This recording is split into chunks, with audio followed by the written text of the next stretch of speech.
I'm a business owner. I should be able to handle all this. I should control all this. Like many of us are that are entrepreneurs and business owners. We like control to a certain Right. extent, right? So that prevents people from even reaching out and having that conversation. Right. But you alluded to another point is like, once folks have that conversation and you get that system in place, and now you can look at them weekly, biweekly, monthly, your financial statements.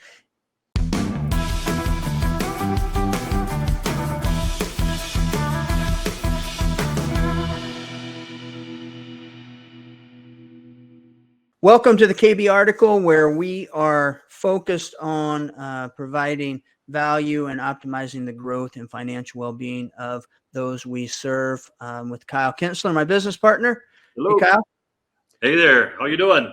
Good. Say we're going to do kind of a unscripted, not really planned session today or video. We had a cancellation, but we decided to keep the time locked in and jump on and talk about a few things, and one being intentionality behind what we do, and then segue that into more intentionality about planning for your taxes, your business, investments, those sorts of things. So, for me, intentionality is huge, and I've been reflecting a little bit on intentionality lately, Kyle. Mm-hmm. Today's my 47th birthday. I was going to say happy birthday before you got into that. Thanks, so happy birthday, Chad. Appreciate it. But anytime your birthday comes around, especially when they get higher in numbers, you reflect back on the past. And I know for me, when I got out of college, even before I went to college, I wasn't very intentional about what I wanted to do. I screwed up. I wasted a couple years. Finally decided, got intentional about what I was going to do. It was to get a degree. I did it in accounting. So I pursued that and my grades went up, my performance went up. I ended up graduating, that sort of thing. Well, I got a job and I just went through the motions. I had no intent of where I wanted to be 15 years down the road, right? 20 years. So take that when I turned 30, I jumped into a business that you were in at the time, buying into a tax franchise after working at a CPA firm for years. I didn't know anything about running a business or doing anything. It wasn't intentional, right? It was just kind of a decision I made. And just up until recently, in the last 6-7 years, I've really been intentional about designing my life, my personal life, my business life, about what I want. So intentionality for me is huge. And if we can impact anybody by having that conversation today, is to be intentional. Well, how do you be intentional? Like when you have, let's say you have a small business, or you're you're a high income earner or whatever it may be. Well, that would start with, you kind of got to know where you're at, right? So, and without knowing that, it's hard to do things. And I mean, I know there's sometimes at the end of the year, I mean, there might be you have a huge tax liability, and so what happened here? So you're not paying into your quarterlies, probably like you should. And if you have an extremely good year, gosh, I probably better know or have some strategies out there in order to take care of those things. And then younger on in the in my career, I wasn't real good at that, and it just and there was, of course, there were consequences for that. So and that's kind of, and I think it's been really good. And one thing that I didn't know anything about taxes when I left the insurance industry or whatever. I just knew that it's a recession proof industry or whatever it is. And I taught myself, actually, I taught taxes, and I knew nothing about it. So people ask, how did I do that? And basically it started like, okay, if I had like 6 or 8 people that I was training for tax class, I'd have to train myself up the night before and study really hard or whatever in order to have that. So I was kind of a leg ahead or whatever. But I tell you, it was just such a great wealth of understanding of, like, if anybody is an income earner or is going into business on their own, you got to have a good grasp on what taxes are. And if you don't know what is out there, man, it is a huge eye opener. So, I mean, I would encourage anybody that doesn't have a tax professional, and if you have a business or you're an income wealth generator, rather than having just maybe having a CPA wrapping up and doing your taxes at the end of the year. We need more than that. I remember one year I had my CPA had taken care of my taxes, and at the end of when it was all said and done, I had over a $10,000 refund coming to me. Well, my thing is like, why did that CPA? Because where was the planning that my CPA was giving me in order to make the right decisions? Yeah. Just having, I took my eye off the ball of where I should be, and I didn't need, my nose wasn't into my books, and I didn't do my planning. So that was just on myself as much as anymore. Well, that's a solid points. I mean, with the intentionality, I'll be honest, I've accountant, CPA, everybody would think that I've always been a very proactive planner. That wasn't always the case. When you're starting your business, whether you're a plumber, an electrician, or whatever, it requires you to be in the weeds a lot, and you're juggling a lot of balls. You don't necessarily have the team to do everything. So even though I know what I know and what I should be doing, doesn't mean that it gets done, because you're always in the business, so to speak. So that happens to so many business owners that we see. I'm reading a book right now. It's called Buy Back Your Time. And it's about, they mention one of the first hires you should make in your business is an executive assistant to get you out of the weeds of a lot of the stuff that you deal with. So that's something that I'm analyzing right now and being more intentional about. But, if you're in the business and you're in the weeds, you don't have time to think proactively. A lot of times you're just trying to get those invoices out, do those sorts of things. So that's where you need to have somebody that can keep you on point. And it doesn't have to be expensive, and there's a lot of, because I've been hit with that, coming to the end of the year. Oh crap, I owe that much. How did that happen? Well, right. I mean, we see it all the time within the tax offices, and especially now that we're into the season where they filed their extensions. Well, who files their extensions? It's likely the people that they owe taxes. But I tell you, the people, it seems like so many of them are so surprised. And I guess what we try to do, and you always try to give people a nugget, if you're not, say if we're not taking care of your books or guiding you that way, rather than just having your CPA or your tax person just wrapping up everything. But basically that's what you're doing. You're just kind of wrapping up the whole year, and then this is what gets kicked out. But if your bookkeeper and your CPA isn't giving you that guidance for the next year, shame on us for not doing the appropriate planning. But so we try to provide that nugget what we can. I mean, it's up to the individuals if they, if you can help them do that, because there are so many tax strategies that are out there. But the U.S. tax code is the most difficult tax code that there is in the world. Most people don't understand it whatsoever. Australia's got they've got a tax code, and Canada as well. They say they're kind of but they're not nearly as complex as what it is that the U.S. tax code is. But I always maintain there's a difference between taking advantage of the tax code and taking advantage of the tax code. That's out there. But in order to do that, you got to have a decent set of books, and you got to have an understanding of where you're at, right? So especially when you're starting out a new business, you're going to have high years and you're going to have low years. And how do you plan that? Well, I think that the first step is just like with anything, is taking that first step of action. And it's actually having that plan. So if you're going to do tax planning, you have to have a plan to do it. Not necessarily the strategies and the execution, everything that you need to do to get the result you want, but you have to have it's got to be part of your business plan to plan on tax planning. And it's just a simple conversation. It doesn't have to be hard. Like you mentioned earlier, analyzing your income, the ebbs and flows, and making quarterly tax payments so you're not surprised at the end of the year, potentially. Right.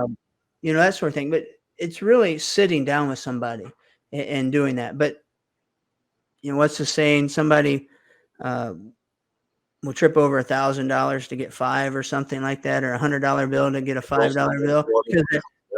Yeah. Yeah. And that's one of the things with I'll do it later. I'll do it later. There's an endpoint. It's April 15th, right? I'll get to it. I'll get to it. I'll get to it. Well, those decisions need to be made and executed on prior to 12/31 most years, Right. to get benefits. So it really goes back to that intentionality and purpose. And that's what we're trying. Well, I think most people know, like you say, if you're a business owner, you realize and you understand there are huge, not just the tax planning, but if you're doing like we meet, at least on a monthly basis, and we roll up our books and we can look at the line items and kind of see where we're at. And you say, why are expenses so high on this? And what's going on over here type of thing. And man, why are we spending so much on IS resources type of thing? And we're contracting that out. And can't we? I mean, we could almost hire somebody to do that, and then we have another employee. I mean, we talk about those things, which is great in order to get us to where we are. But I think, like I said, like if you are a contractor, let's say you are a plumber and you have a business, maybe you have a few employees, and gosh, I got money left over at the end of the year. So what I'm worried about, how much do you think that is, Chad? The people, they just don't. They know they should do it, but they just don't because I'm kind of fearful of what I might find. And it's just I think that's part of the obstacle of getting people to take action. And it's just like anything, that fear of perception, right? That fear that somebody's going to perceive you. You're a business owner, right? You own a business. They see your books and they're garbage, or they're kind of all over the place, or you don't even have a set of books, right? So that it's kind of that ego get in the way of saying, I'm a business owner. I should be able to handle all this. I should control all this. Like many of us are that are entrepreneurs and business owners. We like control to a certain extent, right? So that prevents people from even reaching out and having that conversation. Right. But you alluded to another point is like, once folks have that conversation and you get that system in place, and now you can look at them weekly, biweekly, monthly, your financial statements. It does so much more. It's not about tax planning, but you've got your books in order, but you're looking at it and you're seeing where there's lost cash flow. Right. Case in point, we kind of overlooked some things. In one couple years ago, I think, and you brought up the example, the IT. That was us. That wasn't anybody else that we were working with. That was us. We overlooked it because it was coded incorrectly or whatever, and we kind of took our eye off the ball for a period of a few months during some transitions, starting some other businesses, that sort of thing. And when we got to looking at them, we're like, why are we spending so much on outsourced IT services? Well, a lot of it was just simply, it was easy to call and get the answer, and they were happy to charge it. Right. They're happy to charge us $175, $180 an hour, whatever it was. So since then, we've cut that in half, and we're not even. Maybe even more than half now. I'd have to look back at the actual numbers, but that's, $12,000 to $15,000, if I recall, in savings that we, just by looking at that number, making decisions. So if you've got a good set of books and you have a plan and you're intentionally looking at them on a regular basis, going through the general ledger, making sure things are coded correctly, you're going to identify that lost cash flow that you can find and put back in your business. But also you're going to have the opportunity to say, okay, this is where I'm at right now. It's June. This is what we kind of foresee. It's not going to slow down. Right. What am I looking at? Right. In terms of tax. Taking it a step further than that. And I think also people, they might not, even if they had a set of books, they're looking at the books, they might not know where they should be, or when they look at the books, they don't quite understand what it is. So we have particular in our business here, we kind of identify that our rent should be proportionally this much within our business. Our payroll should be this much within our business. Right. Our marketing should be this much. And, even as truck drivers, and I mean, there's studies and all that stuff that gets done, and you put it on a pie chart. It's like, if you're in this kind of business, this is where this is kind of where you want to be spending about this much money on these types of expenses. And that's something that we can help people out with as well, kind of help them through that. and maybe humbling yourself and saying, hey, I don't quite understand that. Not everybody does. And it's Right. okay not to, because I mean, if you're in the weeds and you got a landscaping business, it's hard to go from having your hat to where you're out mowing lawns and you're fixing gutters and sprinkler systems, and then to turn on a different hat, and then to look into my books and then do planning. I think that's where you have a tax planner and a bookkeeper can come alongside you and help you make those strategic decisions. Yeah, that's a good point. Yeah, so a good set of books allows you to do certain things. You can find that lost cash flow by reviewing it on a regular basis. You can do some more planning, uh, but it kind of goes back to our intentionality and vision, and where you want to be in X years. So if you want to be one of the best in your industry, at least in your local community, if not nationally, um, don't you need to know what your competitors in that same industry, in that same market are doing? So benchmarking, you said there's databases and information out there that compile data on industries, right? So you can benchmark where you're at. You can see, okay, what percentage of my payroll for operations is of revenue, or Right. different ratios and analytics that you can look at to say, well, I'm not where these guys are or my industry is, and I want to be number one. How do I clean that up? So now you get more purpose driven into diving into the actual thing. But again, you have to get your ego out of the way and say, I don't know what I don't know. Right. Right. And maybe align yourself with a firm to do some consulting or books or Well, tax, whatever it is. That's something we can help with, or even having a business coach that kind of walks you that line. And we're actually, I just sent an email yesterday to a gentleman who has built a software that will allow businesses to be able to do that in a more efficient, effective way of right. benchmarking and ratios and painting that picture of, okay, this is where you're at. This is what the industry is telling you should be. Here's your ratios. What are some things and bullet points you can do to fix that? Right. And that goes well beyond the books, Right. Well, bookkeeping. I think just this year within our own business, I mean, you got that. The tax planning is one thing, and we can do that in the back end. But if you have a business and, you might be $250,000 a year, $1 million, or a couple $1 million a year business. And, I think what we've been really honing in, just even on our own side, is where our ratios are at, and saying, how can we fix our rents? And I mean, we've come, it's taken we've made some huge decisions when it's come to that, to help out the particular cash flow.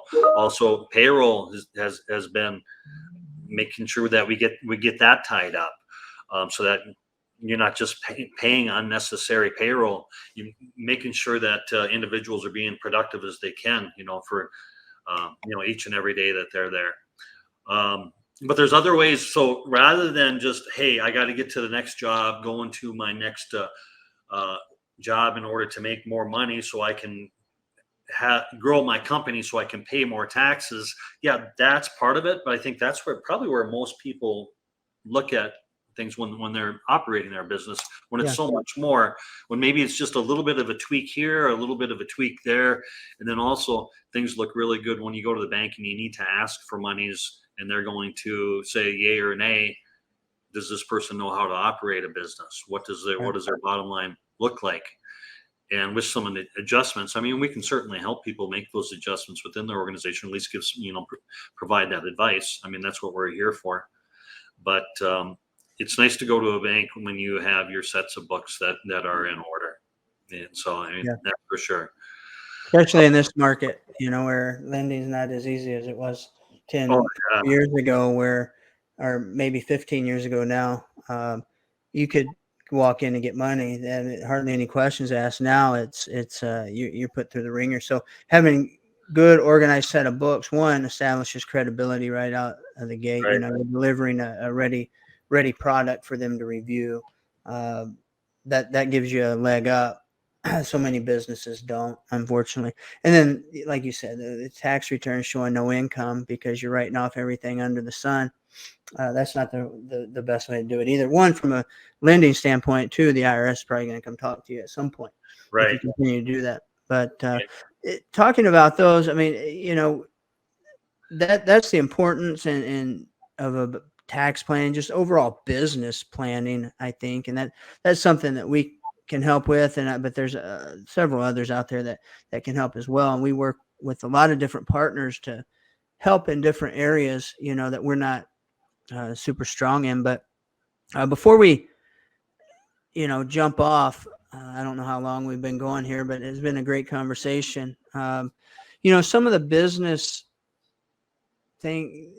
deductions that some businesses are missing out on. I mean, what are some tax strategies that businesses or business owners might Mhm. be not taking advantage of that they should? Do you have any thoughts, ideas on that kind of? Well, I think some strategies, of course, if you are a business owner, being able to identify, what you can depreciate, as far as your cash flowing, um, and if something that maybe you want to expense something all out in 1 year, or a period of time. Yeah, Rental properties is also, of course, it's a depreciable asset.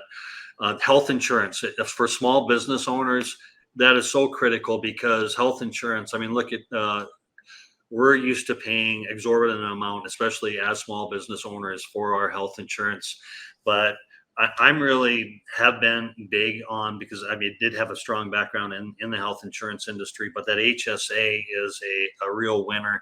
And I don't think it gets enough attention, because that's that high deductible plans where people can, it'll lower your premiums, but also you can put up to, what's it, 8,700. Well, myself, because I just turned 55 this year, but yeah, $8,750 into your health savings account, so that way, and basically without having to itemize that, you can reduce your tax liability, because it comes off as a credit or expense, on your tax return, without having yeah, to do that. And if you don't use it, it's not a use it or lose it type of thing, but you can. So let's say if you have 4 or 5 years that, you have very nominal health related expenses, that can accrue into an account, basically any account that you would like if you had a regular 401k. The beauty of it is, whatever that is at age 59 and a half, and let's say you have been contributing to this thing for 10 or 15 years, those monies then basically get treated as like a retirement account. yeah, So that's the beauty of it. Most people don't know it, they don't understand it. yeah. Shout to myself if you want to know more about it. It's a great No, vehicle. It's a great vehicle. It's actually something, I'm going to have to look at going out and getting my own Mhm. policy now, Right. or within the business or whatever. And how do we structure that? Because my wife was pulling in the insurance, and now she doesn't. So we've got a few months left to make a decision on that. So I mean, and that's a huge consideration, because one, you're paying a little bit more than you would if you're paying it out of, Right. from an What? employer standpoint. But yeah, definitely tax savings there help. Some others, we work with some business owners that are now kind of sold their business, retired, and they own their house. They Mhm. have no mortgage interest. And, back in 2017, the standard deduction increased. One of the things that a lot of people don't realize, and we see quite a bit, they're not itemizing deductions anymore, but they're still Right. donating $15,000, $20,000 to the church. Well, once you reach a certain age, you have to start withdrawing required minimum distribution from your retirement account, right? Right. And rather than getting that distributed, and that's taxable, so it comes directly to you, then of that, you make your contributions out of that, just as you would with other income. But Right. one just very simple strategy is saying, I want to give $30,000 this year to the church. You can do that distribution directly from your required minimum distribution, or 501c3, or nonprofits, and you're not taxed on that, right? That distribution is a non-taxable distribution. Right. Without because- having to go through your itemized deduction. I mean, it's more of a direct route having to do right. that. So, Yeah, and then the other thing is we see a lot of high income earners, selling stock, getting capital gains. Another avenue is you can contribute stock as well. right. Appreciated stock or property, and then you're passing that tax rate, and there's no capital gain. So if you're going to give anyway, it might be best to give that stock away versus sell it and then have the cash flow to give. So those are just some other options to look at. I think we can kind of get into some more. I mean, I want to talk a little bit more. Maybe next time we can talk about some of the small businesses and how their impact there.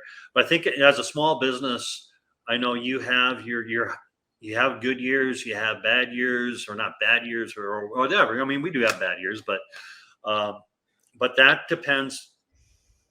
If you're going to have a great income earning year, you might want to contribute more to your 401k than previously. But then maybe you want to grow your business this next year or whatever, but you got to make big acquisitions, and I have to buy a bunch of equipment or whatever it is. So my bottom line isn't going to look so good. You take those opportunities. I'm not putting it into maybe that so much into that 401k, but then I need to maybe look at putting that money into a Roth because it's not so impactful now. And then I can take that money out in retirement, which is tax free. But you can't hardly do that in some years when you're making in excess of the amount that you're allowed to in order to contribute into those Roth accounts. No, So, that's an awesome idea. And just to kind of add a little bit more to that is, you might have a $300,000 net profit year, right? EBITDA, right? Before depreciation and all that other stuff. But you add in, like you said, buying equipment, that 300,000 that flows through to your personal income now becomes 50,000, right? Because you had a couple $100,000 worth of write-offs, non-cash write-offs for, say, depreciable items. So now your taxable income is say $50,000 and not $300,000. That's the time where you might want to look and say, right now, because my income is so low, I'm going to reclassify or my retirement, my IRA, to a Roth. right. So you're going to be taxed on that conversion. 50,000. Well, You're going to be taxed on that conversion, whatever that money is, but your other income is lower, so you're not in that top tax bracket. You're right. You're middle of the road. So now you just save $20,000 in that transition, because now at the end of the day, or however much it is, 20,000 might not be a good example without accurate numbers, but now that Roth, when you take it out 20 years from now, is tax free. Right. So just things to consider. There's a lot of different things. Like you said, we can drill down a little bit deeper in future calls. I think this kind of it was a good conversation. We touched on a lot of topics. It was kind of impromptu. We had something planned that didn't work out. So we just, we just went at it, but I think it added a lot of value. And I think there's a lot of nuggets that people can take away, or at least conceptually, maybe not the full load of information they need to make decisions, but at least walk away with some, items to think about. Or I think that's where we want to go, as an organization with Kinsler Brown, that we don't want to just be that. We don't want to be a transaction and just prepare your taxes, or maybe not just, we don't want to just take care of your bookkeeping for you. The idea is that you can set in, if you want us to, we are more than happy. We would encourage that we can sit down with you and actually make some strategies for you and put your money to work for you. Yeah. And which is, gosh, now how many business owners have that type of control in their business? Not many, and that's where we're here to help businesses grow. And I think we've got a wonderful team. In fact, we've got tax strategies, and one thing about it is that we are basically help businesses grow, but we don't always sell insurance products direct, but we're here to help direct, and we have strategic partners out there that we can refer to, saying, so basically you have the best of both worlds, that you can help, we can help you, guide you on the front end, and they can do that other work on the back end, because there's not many planners out there that know the whole ball of wax. Yeah. And no, 100%. I think, like you said, we can help. But if you're working with somebody right now, it's like a marriage. Sometimes people are more married to their CPA or their accountant, whatever. But you need to have these conversations with them. I would recommend you go and talk to your folks and make this part of your plan. Right. You're to be intentional about having a conversation about, can I do tax planning? How can I do things different? Because I want to be here in 10, 20, 30 years. So, yeah, with that being said, thanks for tuning in. Until next time, with Yeah. Kyle, we'll jump on. I appreciate the conversation, and we'll talk to you guys next time. All right. Well, we'll see y'all later. Thanks for coming. See ya.